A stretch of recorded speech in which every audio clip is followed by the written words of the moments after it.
Hey y'all, what's up? Welcome back to Roots and Refuge Farm. My name is Jess, and today is a garden tour day. It is May 1st. We are fully into the swing of spring here in Central Arkansas Zone 7B. And today I'm gonna take you on one of the weekly walkthroughs of all of my gardens, kind of looking at where everything is. This is a big week because after this week, the garden will be pretty much entirely planted. I'll be putting all the transplants in, continuing to sow seeds. There are already a lot of seeds in the ground and starting to break through. And I'm so excited. We're officially in my favorite time of year. There's so much abundance right around the corner. So if you are new around here, I've been doing garden tours of this garden since 2018. They are categorized on playlists where you can go and watch the progression of the entire gardening year in 2018, 19, 20, and now 2021. We have just this last week made the announcement that we are moving from this farm, shared our new property with you guys in South Carolina, and announced that my dear friend Jill from Whispering Willow Farm is buying our house. So Jill's going to be taking over this garden, and that is going to be kind of reflective in the garden tours this year because we are moving the first week of August is our plan. And so a lot of the things I'm putting in, I'm going to take care of them and see them grow and see them set their fruit, but some of that fruit I'm going to be handing over to my friend. She's a fantastic gardener. We just did our Growing Gardeners course together that is now available for purchase if you want to jump in and go through the whole course. And I know she's going to do a great job with this garden. I have no concerns about the hands I'm leaving it in, but I am really happy to have one more year, one more few months, one more season to walk through it with you guys. So let's jump right in.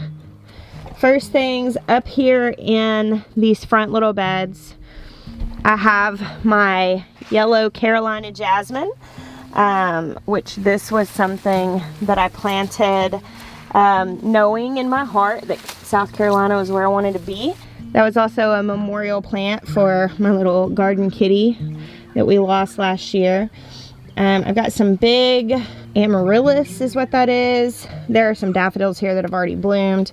Over here, daffodils, and these are volunteer sunflowers. Now, this year, because this is my last year with this garden, I have just purposed in my heart that the volunteers, for the most part, are going to get to grow. That's actually clematis. So these little lovely things, I'm just going to let them go. I have no idea what kind those were. They were brought over here by a bird. There's never been sunflowers right here before. And it might be kind of big and obtrusive, but whatever. This season in my garden is like, it's like your baby, you know, like if you've had multiple children, you may know this. The baby just tends to get away with a little bit more, you know, you don't quite realize that they're being precocious sometimes, and you let things go that you maybe shouldn't. And this garden is the baby of the gardening family for me, and I'm just gonna take so much delight in it that, you know, the wild things and the sunflowers in the wrong places, they're just gonna stay there. Now, I've been anxiously awaiting this show. Now, this is a Tangerine Skies Arbor rose, and this was the rose that kind of spurred my love for roses. It's a couple years old and it's amazing, and it's about to explode with blossoms. I'm gonna mix it up today and go down the rose first. My chalkboard is kind of struggling, like the wetness has caused it to buckle and stuff. That's why I don't have anything on it. I may go ahead and just wipe it off and put something on it anyway, even if it's not a smooth surface. So right here in the front arch, I've got some Thai long beans. This is a little bit different than the purple potted pole beans that I usually put in the garden. I'm going to plant some of those as well, but these are just a different variety of a very similar thing. And they're on both sides here. You can see them coming up. They're also coming up over here. You may notice that the garden is mulched now. That's different this week, and that is just kind of help suppress the weeds while we're getting things planted. The way that I do this, whenever I have the garden mulched, is I just like move it aside a little bit, like you can see here, to plant seeds. Now if you planted seeds and then mulched over them, Probably they will work their way up through the mulch, probably. If they're really small seeds, they could get kind of leggy and struggle in that journey, especially if you put a few inches of mulch down. So it's really best to kind of move the mulch aside. And then once the seedlings are up like this, you can sort of just put the mulch back around them so that they're not gonna get choked out by weeds. Over here, I've got some Marvel of Four Seasons lettuce. It's coming in really nice. I'll probably start picking on that this week. On the other side there, you can see we've thrown in some nasturtiums, some marigolds. That spot right here behind this wall stays relatively shady, and sometimes things really struggle there, so I just put flowers there this year. Over here are my beans, which these came back as volunteers from last year where some beans had dried out and fallen, and they lived through a freeze. Some of them got a little damaged but have recovered, and so we will probably be getting beans here pretty soon. There are some little areas that they look like they're about to start blooming. That is really cool. It's very early, and this will be the first year I've ever had green beans this early, because I don't normally plant them this early. I would never have put beans in the ground 4 weeks before our estimated last frost, but they did that themselves. These are purple potted pole beans and rattlesnake pole beans. That's what was here last year, so I'm assuming that's what's growing. All on this side are onions, which I planted from started sets from Dixondale Farms, and they're looking pretty good here. Some of them are starting to get bulbs, which is really nice to see. I'm really excited about that. So one of the things that I kind of do when I have this many onions planted is I'll actually come out and start harvesting them when they're really young like this and just dice them up and use them. I don't always wait for them to be like big and cured. Of course, when they get really big, I will cure them by laying them out. Gosh, I can't even remember how long I did it last year. I'll have to look back and see. But you want to cure them before you store them. And what we did last year was we laid a cattle panel out on top of a bed back in the high tunnel, and that worked great. I think they sat out there for at least a week. It might have been 2. You can harvest them younger, and I just pull them younger and dice them up and use them green onions. Here I've got some melons coming up. These are the Kajari melons over here on this trellis. I'm excited to see them. And these are Beauregard sweet peas from Row 7 Seeds. Planting sweet peas in the spring in Arkansas is a gamble, because it may get hot too soon for these to do a whole lot. Sweet peas are really going to start struggling when it's like consistently 85 to 90 during the day, like 28 to 32 Celsius or so. And when that happens, they kind of start curling up and browning, and they're just not going to put off as much, and when they do, the flavor's not as good. I went ahead and planted these. They grew kind of slow, and if they don't do well, I'll just try them again at another time during the fall. If you live in a hot climate, a lot of times stuff like this does better into the fall and into the winter, where it's going to be coming to maturity when it's cooler rather than when it's warmer. And on the other side over there, I have Badger Flame beets, also from Row 7 Seeds, and I have Okinawa pink okra as well as Texas Hill Country okra. I have a little bit of space on this side to fill in. That's on the list this week. Now here, I've been calling this what's going to be my zinnia bed. There's been a slight bit of deviation in this. It's going to be almost entirely my zinnia bed. I did throw 3 little things of amaranth down here on the end. Those are going to get really massive. They're going to fall over and just be huge showpieces right here at the entryway of the garden. They're good for bouquets and adding them to stuff like that. And you can also eat the greens, kind of like a spinach. And you can harvest the grains. I've never personally done that. I have eaten the greens, but never the greens. But mostly I just grow those because they're beautiful. And here you can see I am planting zinnias, which I started in these little Jiffy peat pots. Everybody told me to make sure to just pull the little wrapper off of these if you're gonna plant them, because those will hinder the roots. And I can see that, but they're transplanting well. They did well in those. I don't have any complaints. So I'll be getting all of that stuff planted today. But the reason this is not going to stay a strictly zinnia bed, that's a massive Frankenstein brassica that I'm going to save the seeds for, just because I'm very curious about it. It's very interesting. But look at this. So these are volunteer sunflowers. There's one here, one there, and one here, and they're all coming up variegated. Now I love variegated plants. and I love sunflowers. Now that bed last year was just full sunflowers for the fall. I planted nothing but sunflowers in that bed just to have kind of an explosion of color. It was actually a little bit of a memorial for me because the year my mother-in-law passed away, Jane, Jeremiah's mom, she asked me to plant sunflowers in the fall garden because she wanted for us to have an event in the fall garden and take photos, and so she asked me to plant sunflowers for that, and I did. And she passed away in September, and when we had her funeral and everybody was here hanging out at her house because she lived next door, all the sunflowers were blooming, and it was extremely bittersweet to have those, because at her request, because she wanted to have a fall event, and it ended up being that way.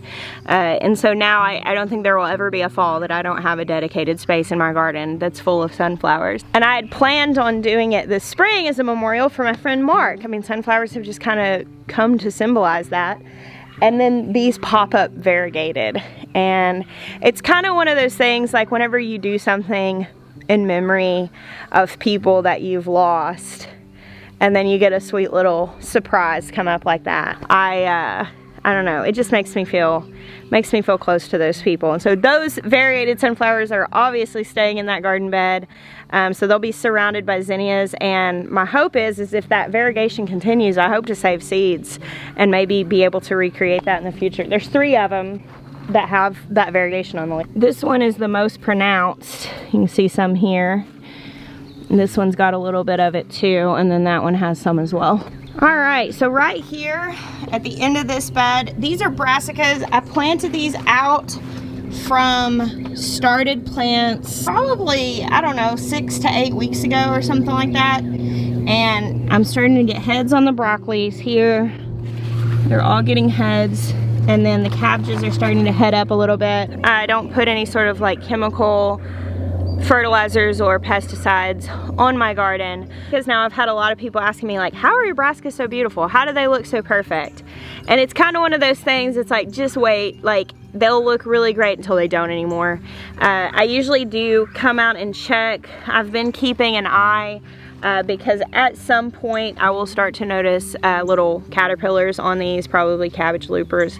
And at that point I will mix up some BT spray, which is an organic pest control spray. The way that BT works is it actually breaks down the walls of the digestive tract of an insect, causing it to die. And it only affects insects in the larval stage.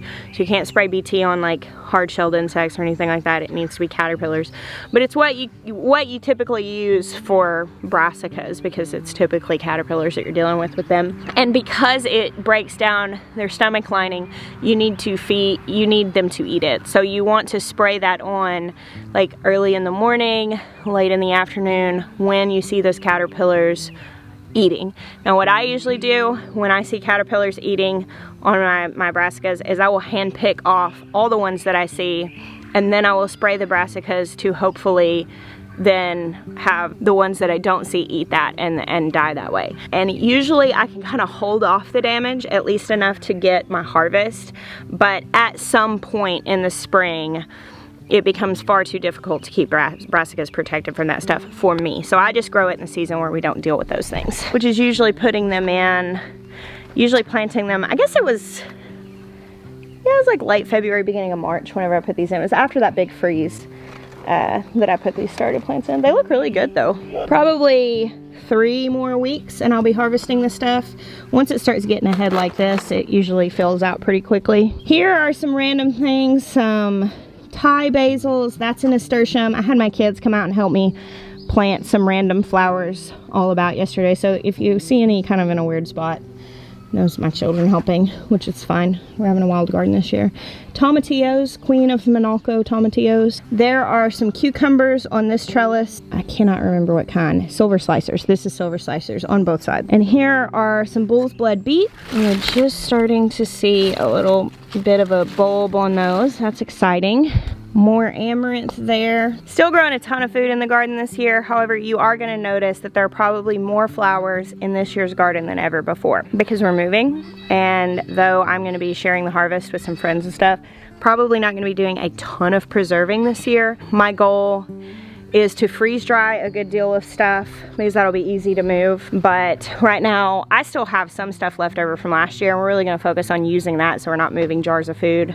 And I might preserve some things like our favorites like salsa and things like that, but I'm not gonna preserve a ton. I'm not looking to put up a lot of stuff in the freezer and different things. So this summer is gonna be a lot of fresh eating out of the garden, a lot of sharing, and a lot of planting flowers because I just don't need I'm not focusing on production as much as I would have in years past. All right, nothing too major going on here yet.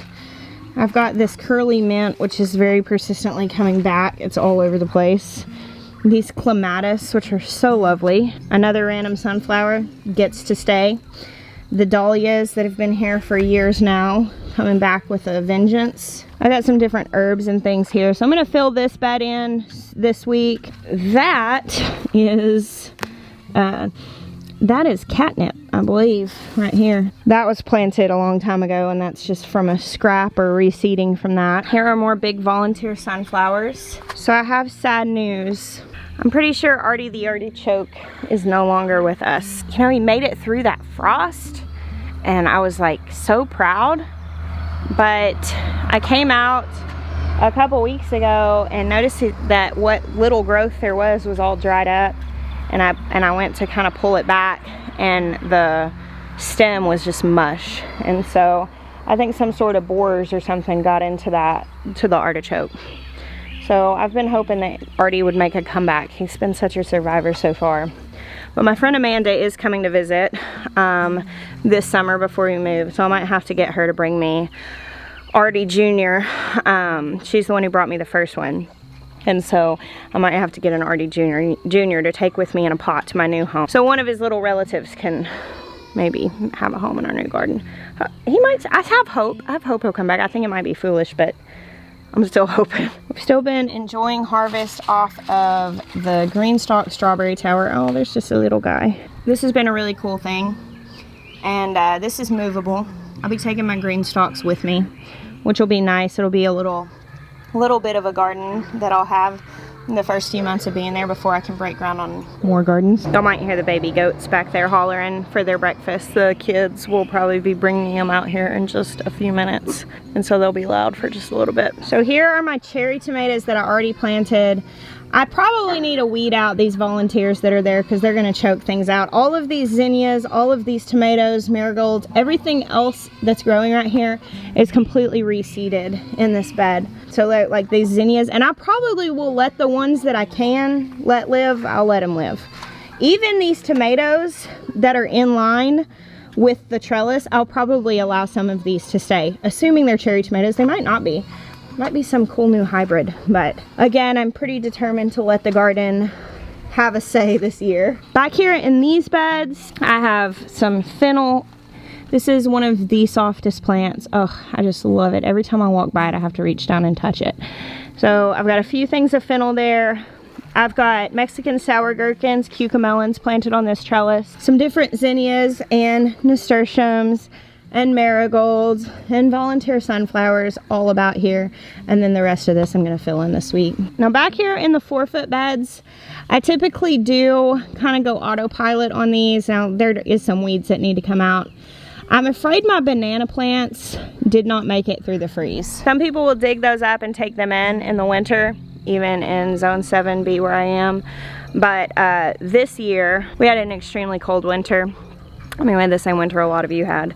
And it got significantly below freezing and got a lot of winter precipitation, and usually the banana plants have sprouted back by now, and I have not seen any of them sprout back, so they might not come back, which is unfortunate. But I might see if I can get another start from my mom to put back in this corner. It stinks because last year I had like 40 in there and I didn't separate any of them out and take them in because I thought they'd be back, and I don't know. I've got roses, got some different ornamental things back here. More roses. Look at this rose. So pretty. I've got this really pretty yellow rose, and this one is extraordinary. So this is an experiment tomato that I'm doing, and I need to just weed this and mulch it really heavily. But I put one tomato plant in the middle of this 4-foot bed. I actually don't know the variety. It didn't have a tag on it. It was just one that I had extra. And I put it in this 4-foot bed to leave it alone. I'm not gonna stake it. I'm not gonna prune it. I'm not gonna put a cage around it. I'm just going to let it go entirely, let it lay over, fall off the edges. I just want to be able to show you guys what a tomato plant grows like when we leave it alone, because I think that really will help in understanding what it is we're doing, like when we prune, when we trellis, because tomato plants are really interesting, and the way that we grow them upright is not at all how they grow naturally. Actually, they fall on the ground and their stem roots all the way along the ground, and all those side shoots shoot up. And so a lot of times what happens when you let them go that way, you lose a lot of the fruit because it's laying on the ground and bugs can get to it, but you can still harvest a pretty good bit. You are more susceptible to blight and stuff because they get so dense that there's not a lot of airflow. But I don't know, I just thought it would be a fun experiment and something that I could show you guys, and you could learn without having to give a big portion of your garden space to the experiment yourself. Oh guys, look at this little bee. Look at this little bee. Oh, I scared him. His little booty was sticking out. I cannot blame him for taking a stop at this rose. Isn't this amazing? I need to look up all of my rose varieties and write them all down, because I cannot remember them off the top of my head. Back here is lemon balm and mint. And down this row, rainbow chard, which looks amazing. And see, I've been pulling out volunteer tomato plants like crazy. I've seriously probably pulled out of these few beds something like 100 plants. It's wild. And it is time to really start chowing down on the chard. Look at this. Isn't that extraordinary? So nice. And again, the plan for this rest of this weekend is to get everything else planted. So next time you guys see this, it'll look really different. Over here, I've actually planted sunflowers and some squash. I think here's the summer squash coming up, and then you can kind of see some of the sunflowers starting to poke up through over there. All right, let's take a quick look at the cottage garden, and I'm just going to do like a general overview of what's here. We've got a couple of roses on this arbor. Now these have not grown quite as heartily as the arbor rose. Both of these two, this one and this one, are roses that I just picked up for like $5 each at like a Walmart, and they're very beautiful. They're very healthy. Like this one climbed. He's climbed a little bit more. This one was listed as a climber, but I think it's more of a shrub one. Fine. But in the future, if I'm ever going to be putting roses on an arbor, I will probably be more intentional to make sure that I'm buying an actual guaranteed arbor rose. The thing is, a lot of times when you're buying like a $5 plant at somewhere like Walmart, you're just more likely to get like more mislabeling in that. I've found that a lot with the bulbs and the plants that I found, and it's not necessarily that the companies are mislabeling them. I think that when they're sitting out and so many people are able to handle them, like things fall off and get stuck in somewhere else, and I think that's what happened with that rose, because it's not at all what was on the tag. It's beautiful and I like it a lot, but it's not what I thought I was buying, and I'm happy to have it. I will continue to buy $5 rose plants probably forever, but in the case of like actually trying to design an aspect in a garden, I think it would be a little better to just make sure I'm getting something that I know is going to serve the purpose I want it to serve. So back in here, the blackberries are getting really laden with green fruit. I've got peonies coming up here, more volunteer sunflowers, a ton of volunteer ground cherries. I need to like just come and clean a lot of those out. I've got this beautiful rose, which this is one that my friend Grandma Rose's homestead actually suggested that I get. Whenever I was talking about all of my roses, my friend Matthew sent me these three in the front are David Austin, and then this is one that Ginger suggested that I get. And all of these are just stunning, and right now they're in their full splendor. I'm so in love with them. Get out of the strawberry bed, you loco doggo. Come on. Oh, there are so many red strawberries, and I'm saving them because my friend Daniel will be here today, and I know that that'll be exciting for him. So my Greenstalk leaf planter is looking really, really good.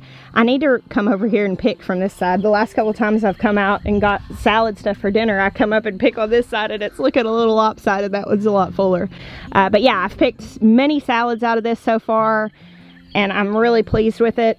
So the cottage garden is quite weedy, you will notice. I explained this in a vlog, but I'm not sure I did in a garden tour, but I let this all come up because the weeds were all coming up, but so many volunteers were coming up, things that reseeded from last year, and I didn't want to miss out on any of them. So now it's going to be kind of a rehab job. There's a lot of weeds out here, and I'll probably go ahead and sow some more seeds for things that will reseed and fill out some more spaces. But I do think this garden is going to be extraordinarily beautiful this year. I am planning on taking cuttings from my roses and starting to root them. I probably need to do it like this week, but I'm hoping to be able to take some to my new property. So I actually looked up the legality of this because a lot of times you buy plants that are actually patented and you're not supposed to propagate them. And I just wanted to know because I was going to be doing it so publicly to make sure that I wasn't doing something illegal publicly.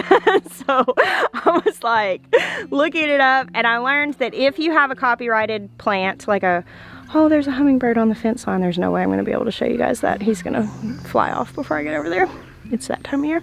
But if you're going to propagate a patented plant like roses or blackberries, a lot of times you get berry bushes or fruit trees and they're patented, you can propagate them and take cuttings of them for your own. You're just not allowed to sell them. And so I am absolutely within my right as the owner of these roses to take the cuttings and root them, to multiply them, to put these at my new place. And while ordering new bare root roses would be faster and obviously kind of easier, these were gifts. Like I said, my friend Matthew bought me these ones up at the front. Friends, this rose was sent to me by a viewer, this beautiful pink rose. My Arbor rose on the front trellis that's so extraordinary. Sweet Maya gave me those for Mother's Day a few years ago. And so overall, and then in the kids' garden we have roses there that we gave Ezra for his birthday because Ezra loves roses and he says he wants to be a rose gardener. He helps me take care of all of these, so he has his own. So obviously we have some sentimental things here, and so I'm going to do my best to take cuttings. Jill has told me that if somehow I don't get it right, that I'm welcome to come back and take more. I don't think that digging the plants up would be best for them. They're quite established, and also I don't have anywhere to put them. So I don't, you know, we gotta make a place to live. Like we gotta figure out some of the housing for like our kids and our family and then our animals before I'm trying to bring a whole bunch of pots, a truck full of roses, to find a place for it too. So I think cuttings is the way to go. I think it'll be good to have some time before they really need a place to go in the ground, and give me some time to make a spot for them. But I really do want to take some of them. They're so lovely. So the alyssum that I sowed here gosh, a while ago is reseeded and is filling up this bed. I love alyssum as a living mulch. It'll fill this up as I'll pull the weeds out and let the alyssum spread, and it'll fill this up, and it just, one, it looks gorgeous underneath higher growing things. I like to plant it under food plants as well as ornamental plants, but it covers the ground and keeps the weeds from growing. So this bed is largely, I mean, I've done nothing here. You can kind of see it from the 8-inch tall weeds, but all of the things that are growing here have come back on their own. The dahlias, gladiolas, yarrow roses. This is chamomile right here. So I have some space to fill in here, but it's largely very beautiful. Look at this. This is chamomile. And I did throw these seeds down. After the snow, I threw these down. And yeah, so this is filled up amazing. I love the wildness of this space. It's just so, it just fulfills something in my little wild heart. Wow, look at this. We're about to have a Dahlia Bloom. How cool is that? You go, little flower. So I went up to my house to see, because I was thinking it was taking a little long for those baby goats to get their bottles, and I needed to go check on my children and their chores, but they were walking out the front door when I got up there, and Maya made me coffee. So now I'm happy. Hey, Con. So back here are my elephant garlics, regular garlics. I've got a bunch of volunteer sunflowers. Some of the ones that are growing like right by the garlics, I need to just muster the gumption and pull them out. But the ones in the walkways, I'm just gonna let them grow. Over here is a prepared space that I think I might plant a few watermelons, but primarily Jill's gonna plant this. Back in that corner are the Jerusalem artichoke. And over here, the potatoes are looking just majestic. Looking at a patch of potatoes like this is a really big space, and that is so much food. It makes me so excited. All right, let's take a quick look in the high tunnel, which will probably be the most transformed space in the next little bit. It's just, I don't know what it is about this high tunnel, but the way that it fills out with green is so impressive. So I've got lots of Determinate tomatoes here that I've started. I'm gonna finish planting out. All the middle beds are gonna be Determinate tomatoes, except right here at the front, which I've got some cucumbers growing on there. Over here, let's set that down. Over here are cabbages. We've harvested one from over here, but it's like time to get on it. Like, these are full size. This is like a Savoy cabbage, I believe.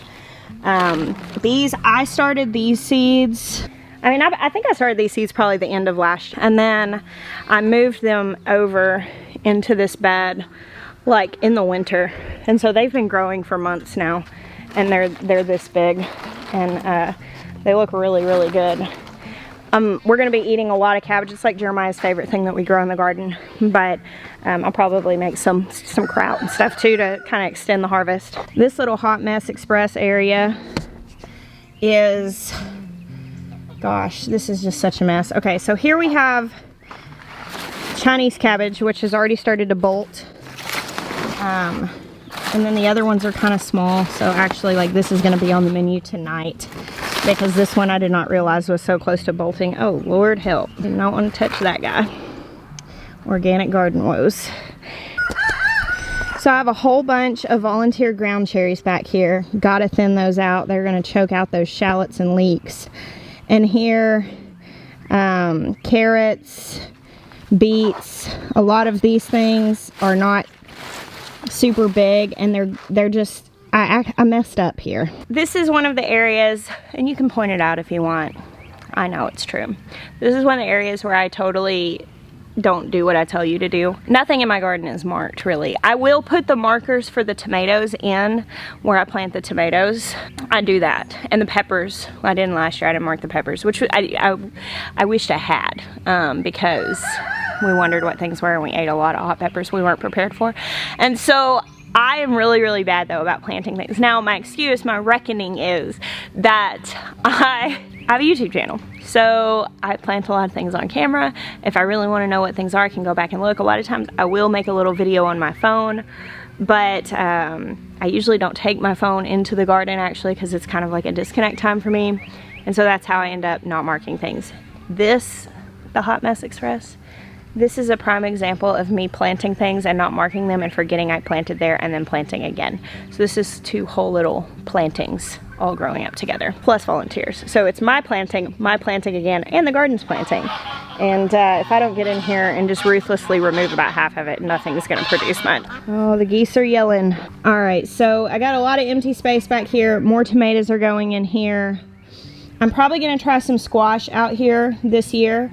Now the side walls are open, so it should get pollinated, but I'll have to keep an eye on it and maybe hand pollinate if necessary. These are all calendula, which a lot of times I dry calendula and infuse it into oils and like salves and stuff.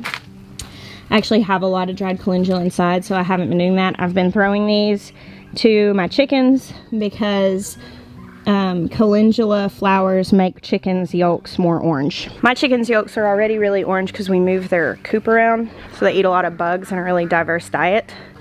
But I throw them these too, just because, I mean, might as well. Better than letting them fall on the ground. Back here in the corner is a beautiful blossoming sage, as well as all of these Grand Marshal Determinate tomatoes. And over in that empty bed is where all the peppers are going. Can't stop running. Hey, garden boy. Hey, Mom. Hey, Tobe. Hey, Ezra. I probably won't put my peppers in until maybe another week or two. I'll probably wait a little bit longer and make sure that the nights are staying good and warm. And then I think that whole bed's gonna be peppers. It's a 60-foot bed, so that's a long bed. But I'm probably not gonna put any peppers up in the front. They just did so well in the high tunnel last year. And peppers are one of the things that I probably won't harvest just a whole lot of. I might get some green peppers early on, and maybe some of like the earlier jalapenos and stuff that produce pretty quickly. I'll get to harvest some of those. But usually peppers don't really gear up here in Arkansas until like August, and into September is like peak pepper time. I think I'll probably I have some like shishito peppers and a couple other things. I may put some of those in pots and grow them in pots that I can take a couple plants with me. But again, there are so many logistics that it's hard. We've got to move like all our animals and our family and all our stuff. It's hard to kind of wrap my head around moving a bunch of plants too. So that is the entirety of the May 1st garden in all her glory. So much promise already, so much food already. I mean, we're eating stuff out of the garden just about every day, you know, salads and greens, and now cabbages, green onions, radishes, and it's pretty good. We got a pretty good amount of stuff coming on. So thank you guys for hanging out with me. I think we are probably to the point now that we can really get into weekly garden tours, as long as I have the time to shoot them and get them up every weekend, because now is when you really start seeing drastic differences. Whenever it's like May and into June is when things start growing several inches a week, and you know, you go from barely having fruit set to picking ripe fruit on some things within the matter of a week. So it's very exciting. Within the next month, you saw the stage of the cucumbers and the squash. Within, I guess, probably 6 weeks, we'll be harvesting those things. It's extraordinary. So thank you guys again. I bless you. Until next time.